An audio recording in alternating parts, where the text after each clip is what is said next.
Merci beaucoup. Bonjour à tous. Donc je suis Elisa Godot, chargée de développement pour la coopérative Coop de Sceaux. Déjà, je remercie l'AREC et Claire et les générateurs pour l'organisation de ce webinaire et pour nous avoir, laissé la parole aujourd'hui. Je vais commencer par dire un petit mot sur, la coopérative Coop de Sceaux et vous expliquer, qui on est et ce que c'est que l'énergie, citoyenne en général. Voilà, c'est la slide d'après. Coop de Sceaux, qui veut dire, la coopérative du soleil en occitan, c'est, une société coopérative d'intérêt collectif. J'y reviendrai, sur ce que signifie exactement ce statut, mais on a été créé en 2018, c'est un outil qui permet de rassembler des citoyens, des élus, des associations et des acteurs privés, autour d'un projet, d'utilité publique qui est, du coup, la transition énergétique du territoire et le développement des énergies renouvelables. Ce que j'aime bien faire quand je présente, Coop de Sceaux, à l'extérieur, c'est déjà de replacer, notre coopérative, tarnaise, dans un contexte plus global puisque du coup, dans le Tarn, on est 2 coopératives comme la nôtre, mais en France, on est plus de 400. Et même à l'échelle européenne, on est, même encore plus nombreux que ça puisque c'est un mouvement, l'énergie citoyenne, qui est venu d'Allemagne à l'origine. Quand des citoyens en travaillant main dans la main avec des élus, se sont, rendus compte de l'urgence d'agir pour la transition énergétique, et se sont dit qu'ils pouvaient aussi prendre leur part dans cette, transition. Ils ont commencé à monter du coup des projets éoliens et photovoltaïques, qui sont citoyens. Donc citoyen, ça signifie qu'on mobilise de l'épargne, citoyenne pour, financer ces projets-là. Donc c'est un mouvement parti d'Allemagne qui a ensuite, gagné, la France et aujourd'hui on est plus de 400 initiatives, donc pas forcément sous forme de coopérative, mais des initiatives, locales et citoyennes qui sont recensées par notre, réseau national qui s'appelle Énergie partagée, dont Éclair est la branche, régionale. Donc on connaît très bien Éclair, qui a un soutien, très précieux et de manière générale, on s'appuie beaucoup sur le réseau, national pour des retours d'expérience, des échanges entre coopératives, voilà, il y a un forum, notamment sur lequel on peut poser des questions, on a toujours des réponses, dans la journée. Donc voilà, j'aime bien le rappeler parce qu'on peut penser que c'est pas depuis le fond du Tarn, qu'on va changer les choses, mais quand on replace ça dans un contexte, enfin, dans un réseau, de 400 initiatives, un réseau, puissant, ça voilà, ça on comprend qu'on commence aussi à avoir, à son échelle, un poids dans la transition énergétique.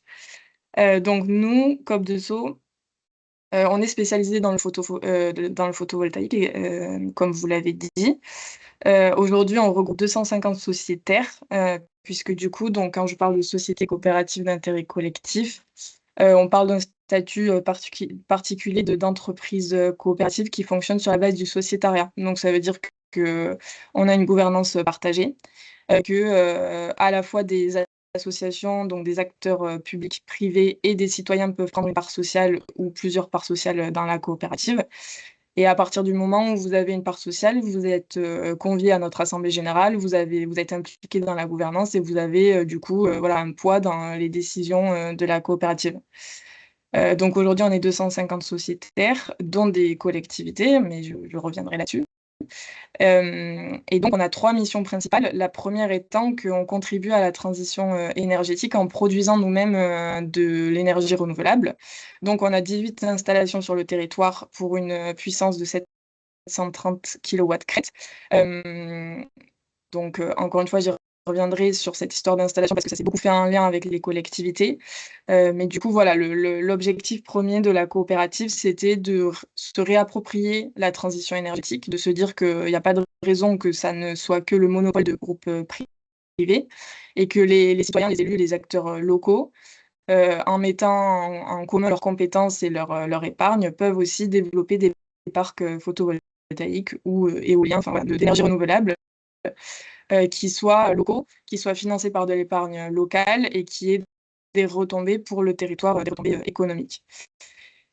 Voilà, donc ça c'est notre 1re mission, être producteur et ensuite, fort de cette expérience, du coup, on a commencé à accompagner des élus et des citoyens dans leurs projets, solaires. On fait plusieurs actions pour ça, on fait des réunions publiques, on fait de l'accompagnement à domicile. Hem L'objectif, du coup, c'est voilà, c'est de se positionner en tant que tiers de confiance, notamment auprès des particuliers qui, voilà, savent pas toujours vers qui se tourner, au milieu de toutes les voilà, de tous les démarchages commerciaux qui existent. En fait, on se positionne comme, conseil indépendant puisque du coup, on n'est pas des installateurs, on n'a pas de rapport commercial avec les gens donc voilà, on essaie d'éviter les arnaques, on va plus loin, on met en relation avec des installateurs locaux, voilà, on peut suivre vraiment la vie d'un projet, de l'étude technique et financière, on va dire, jusqu'à l'aboutissement, on a un regard sur les devis et cetera. Lorsqu'on met en relation des gens avec des installateurs, on a un partenariat avec les installateurs qui fait qu'on a aussi un droit de regard sur les devis et donc voilà, on peut aller plus loin dans l'accompagnement des particuliers. Donc on a une mission d'accompagnement et de conseil et ensuite la dernière mission, et j'y reviendrai aussi, c'est de la sensibilisation et notamment à la sobriété. Mais du coup, pour rentrer plus dans le vif du sujet, on peut passer à la slide, d'après, qui revient un peu sur nos origines. Voilà, puisque du coup, c'est important de rappeler que, Coop de Sceaux a été initié par une collectivité, au tout début, donc c'est la ville de Carmont qui a été à l'initiative, puisque, bon, voilà, ça venait pas de nulle part. Le bassin du Carmozin, c'est historiquement un territoire minier, donc un territoire de production d'énergie, qui a été assez précurseur sur le développement des énergies renouvelables, puisque dès 2010, ils ont commencé à installer du photovoltaïque sur les bâtiments de la ville. Donc entre 2010 et 2015, il y a eu à peu près, 70 installations qui ont été réalisées, donc c'est plutôt énorme par rapport à d'autres territoires, à l'époque. Et en 2017, ils se sont dit que ce serait une bonne idée d'impliquer les citoyens dans cette, démarche-là et donc avec le soutien du pôle territorial, Albigeois-Bastide, il y a eu une année de préfiguration où, il y a eu des comités de pilotage avec des citoyens et cetera et c'est à la sortie de cette année-là que, du coup, a émergé, la coopérative, citoyenne, Coop de Sceaux, sous modèle, du coup, de société coopérative d'intérêt collectif. Donc c'est important de rappeler que, nous, le travail et la culture de faire ensemble avec les collectivités, on l'a eu dès notre, origine, et on a été déjà impulsés, par la ville de Carmont. Et ensuite, la slide d'après, je c'était pour compléter, voilà et dire qu'au lancement de la coopérative, au-delà de cette prise d'initiative et de ce travail avec le pôle territorial de l'Albigeois-Bastide, la ville de Carmont a aussi, au lancement, pendant 1 an et demi à peu près, mis à disposition des moyens, humains, financiers et même, matériels, j'ai envie de dire, pour, la coopérative.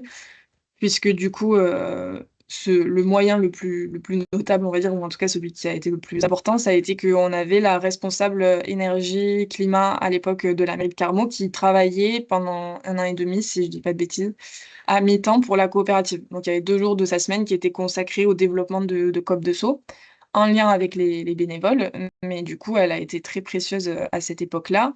Elle a ouais, voilà, elle a travaillé à toute la rédaction des statuts, au développement de la première re tranche d'installation, donc elle a été très importante et au-delà de ça, la ville, avait mis à disposition de la coopérative, des salles pour les conseils d'administration, s'était occupée de notre communication et cetera. Ensuite, c'est un soutien qui s'est estompé ou en tout cas, la coopérative a été vraiment, enfin, a volé de ses propres ailes et puis surtout, ça a été dès le début prise pris, je sais pas si on peut dire ça, réapproprié par, des citoyens, qui aujour et donc aujourd'hui, c'est une coopérative qui fonctionne, entièrement grâce aux bénévoles. Je suis la seule salariée, mais voilà, je salue et je redis que, le travail bénévole des citoyens, pour Coop de Sceaux est essentiel et la coopérative, ne marcherait pas sans eux. Et ça, c'est des citoyens qui, du coup, sont intéressés par les questions énergétiques, et qui se sont vraiment impliqués dans le projet et qui passent, beaucoup de leur temps et de leur énergie.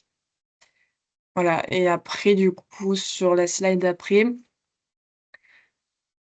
donc moi j'ai voulu un peu illustrer les différents niveaux d'implication que peut avoir une collectivité dans une coopérative, citoyenne.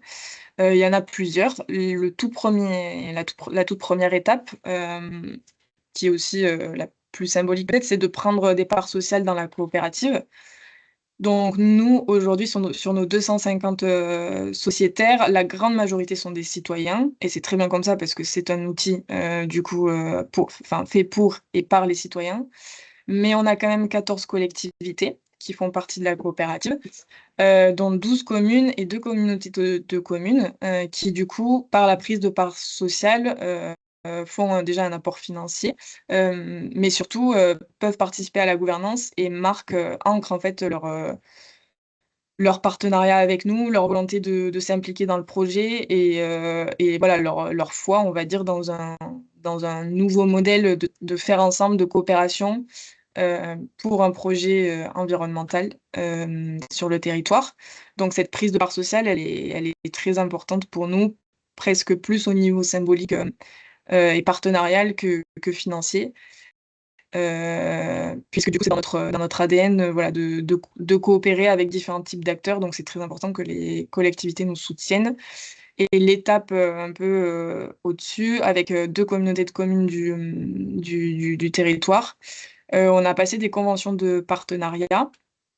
Donc je vous ai mis des photos. À gauche, c'était, la signature de la convention avec, la communauté de communes du Carmozin-Ségala, qui est pour nous, une convention, importante parce que, donc c'est enfin voilà, pour donner un ordre d'idée, c'est 3 500 € qui est apporté par la communauté de communes sur 3 ans et c'est surtout un financement qui nous a permis d'aller chercher, en tout cas d'aller demander, parce qu'on ne l'a pas encore, le Leader, donc un financement, européen qui servira à pérenniser, la structure et surtout à pérenniser le poste.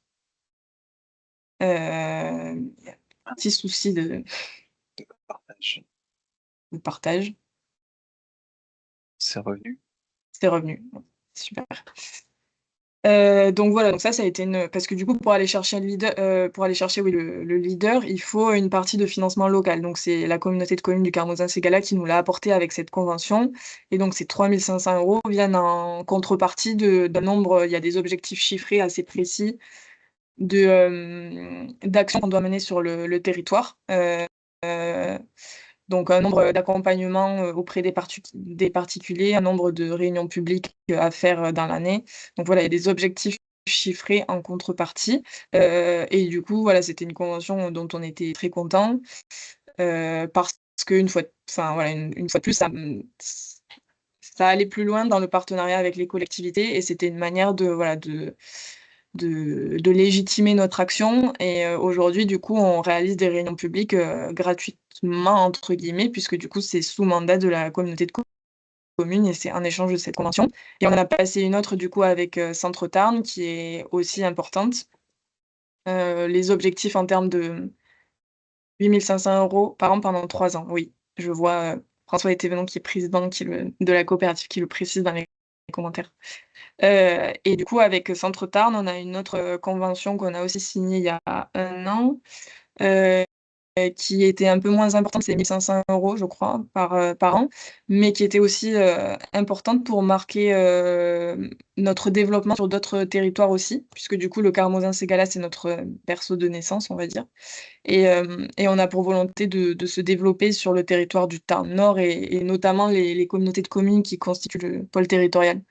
Du coup, Centre Tarn, c'était un partenariat intéressant, là-dessus, pour développer notre zone géographique, on va dire et puis, une fois de plus, ça montre que les communautés de communes et les collectivités trouvent nos actions utiles et viennent vers nous pour passer des conventions de partenariat, en échange de réaliser des réunions publiques, des ateliers d'information, de sensibilisation, enfin tout ce qu'on fait de toute façon, au sein de la coopérative. Voilà, après du coup donc un autre levier de coopération entre collectivités et coopératives, c'est pour le coup, c'est très concret, c'est la mise à disposition de foncier public. Donc, je vous ai mis quelques infos, mais du coup, sur nos 18 installations, on en a 12 qui sont des toitures publiques, qui ont été faites sur des toitures publiques et un parc au sol qui a été réalisé sur une parcelle mise à disposition par la ville de Carmaux. Donc, voilà, on voit que la majorité de nos installations ont quand même été, abouties, développées en coopération avec des communautés pas des communautés de communes, mais des collectivités plutôt. Donc c'est un partenaire très important sur cet enjeu-là. Nous, on a de plus en plus de difficultés chez COP2SO a trouvé du foncier disponible pour développer des projets. Or, comme je le disais, déjà, ça fait partie de notre mission, de notre cœur de mission. Et en plus de ça, pour pérenniser du coup la structure financière de la coopérative, on a des objectifs à atteindre. Je vous l'ai mis en bas, mais on, on a chiffré qu'on aimerait atteindre les 2 mégawatts crête de puissance installée d'ici 2027. Et du coup, pour ça, on a besoin de développer des installations et on a besoin voilà, du support des communes pour le faire. Et généralement, c'est gagnant-gagnant puisque lorsque les communes repèrent des sites équipables voilà, dans leur territoire, elles peuvent se poser la question de développer une installation avec des acteurs privés ou avec un acteur qui est local, qui est transparent sur ses financements et qui implique des citoyens, ce qui facilite quand même le dialogue ensuite avec les habitants. C'est pas, ça veut pas dire qu'il y aura aucune opposition, mais étant donné qu'on a quand même un savoir-faire dans l'animation de terrain, la pédagogie, le fait de réaliser des réunions publiques, et cetera, ça permet aussi, d'informer les habitants et de le faire d'une manière, peut-être, qui est parfois, mieux entendue. Donc c'est aussi, gagnant-gagnant avec les collectivités. Donc voilà, ça c'est un levier de coopération qui est très important pour nous. Et ensuite, heu, je sais ouais. Donc là, c'est pour revenir sur nos actions, j'en ai déjà parlé, mais nos actions, principales, disons au service des particuliers et des citoyens, c'est les réunions publiques et cet accompagnement sur les projets photovoltaïques. Donc les réunions publiques, on les fait en lien aussi avec les communes. L'année dernière, on en a fait quasiment une chaque mois dans des communes du territoire, donc en lien avec les mairies qui, nous aident aussi sur la communication, puisqu'on a un grand besoin d'être visibilisés et de faire passer le message. Malheureusement, encore aujourd'hui, on est un petit peu trop, méconnus. On a besoin des communes et des collectivités pour nous aider à faire porter, le message. Et donc, on a réalisé des réunions publiques dans des salles, prêtées par des différentes, mairies. Et c'est des réunions publiques qui sont du coup sur le solaire photovoltaïque et l'autoconsommation. Alors, si c'est pour les particuliers, c'est de l'autoconsommation individuelle. Si c'est pour les élus, on a déjà fait des réunions sur le sujet de l'autoconsommation, collective. L'objectif étant de donner, voilà, du conseil et des informations au plus grand nombre de personnes intéressées par ces sujets-là, notamment à ceux qui ont un projet solaire, chez eux ou pour leur mairie, et de faire profiter de notre expérience voilà, pour les accompagner au mieux. Et donc l'étape d'après, pour les particuliers, c'est cet accompagnement à domicile. On a une équipe de bénévoles, qui est formée là-dessus, où du coup, on va chez les gens et on étudie leurs projets avec eux. Donc, on regarde, la faisabilité technique et économique, on regarde ce qui est le plus adapté pour eux. On les met en relation avec des partenaires, locaux, enfin des prestataires, locaux avec qui on a des partenariats.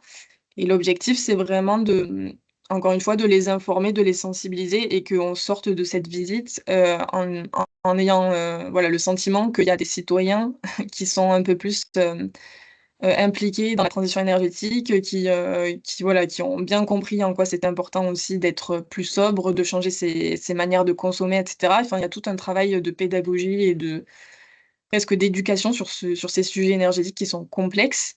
Parce que souvent les gens ont des projets solaires, mais voilà, ils n'y comprennent pas forcément, enfin, comprennent pas forcément tout, tous les tenants et aboutissants et puis ils savent pas forcément vers qui se tourner et ils sont très contents qu'il y ait quelqu'un, enfin voilà, de confiance et qui soit pas, avec un rapport commercial avec eux, qui puisse venir les conseiller.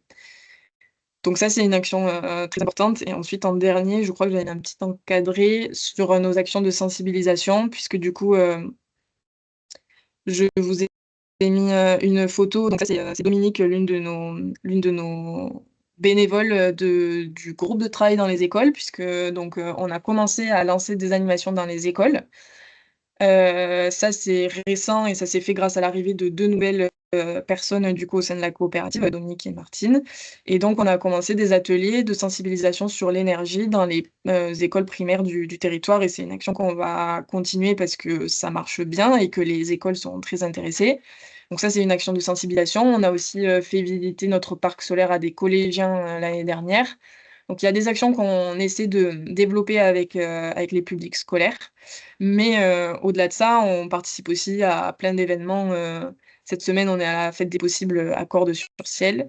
On participe à des événements, sur la transition ou on en organise aussi nous-mêmes puisque, du coup, l'année dernière, on avait fait un événement d'une semaine sur Albi en partenariat avec, Enercoop et l'autre coopérative du Tarn, Ecode 81.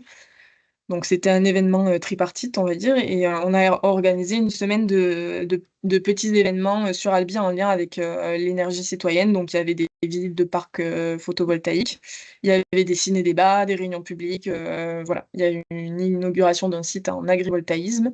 Ça, c'était, avec Enercoop. Mais donc voilà, donc on essaie de mener des actions, de sensibilisation et d'information, sur la sobriété, sur la transition, sur l'énergie et on a encore plein de projets là-dessus pour développer cet aspect-là.